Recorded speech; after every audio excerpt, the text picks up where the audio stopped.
In both our personal and professional lives, attempting to support someone who we suspect is struggling with drug or alcohol use can be challenging, and resistance from them can often be part of the change process.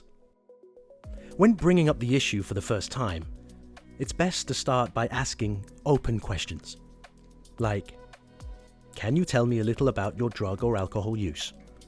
And "How has it changed over time?" Actively listening to what they have to say can help us get a good idea of their usage and how they currently feel about it.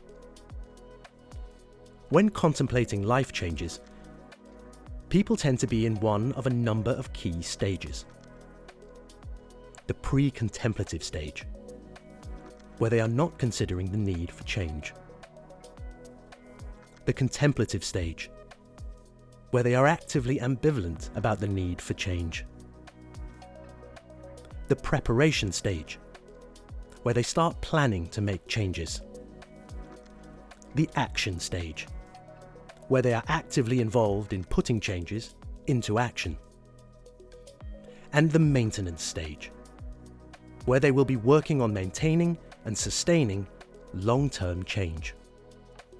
If you are speaking to someone for the first time, they are most likely to be in one of the first two stages, where even if it seems clear to us that alcohol and drug use is negatively impacting their lives, they may not see it that way, or feel like they need, want, or even can change.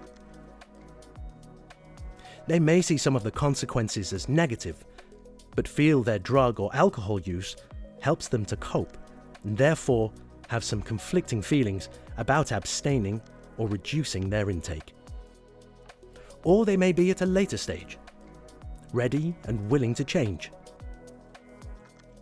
Perhaps even experimenting with attempts to stop or moderate. Whatever stage they are in, it's important to be accepting and non-judgmental, and to express empathy with their situation. One simple technique for helping someone to reflect on their drug or alcohol use is to help them create a list of pros and cons in a simple chart, with questions like, what is positive or negative about your drug or alcohol use? And what do you think the benefits might be if you stop? This can help us to gently examine what matters most to them in life, in terms of their career, education, hobbies, or personal relationships, and to ask them what might be different in those areas if they weren't using drugs and alcohol. If they decide that they want to stop, but are scared to, we can help them to reflect on the reasons why they may find it difficult, and to look at any other issues that they feel are getting in the way. Even very simple questions like, what worries you about cutting down? And what are the likely outcomes if you continue to use? Can be very powerful. It's important to always end on a positive note, encouraging them to reflect on what their life could look like if they were to make or continue making positive changes, and ask them how you can best support them to move forward.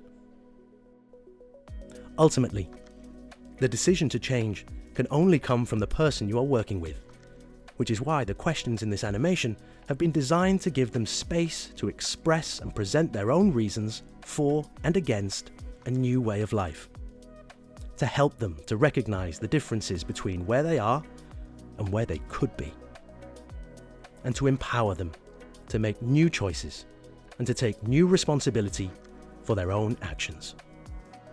For more information, additional advice, or for the other videos in this series, visit www.hertfordshire.gov.uk and search drugs or alcohol.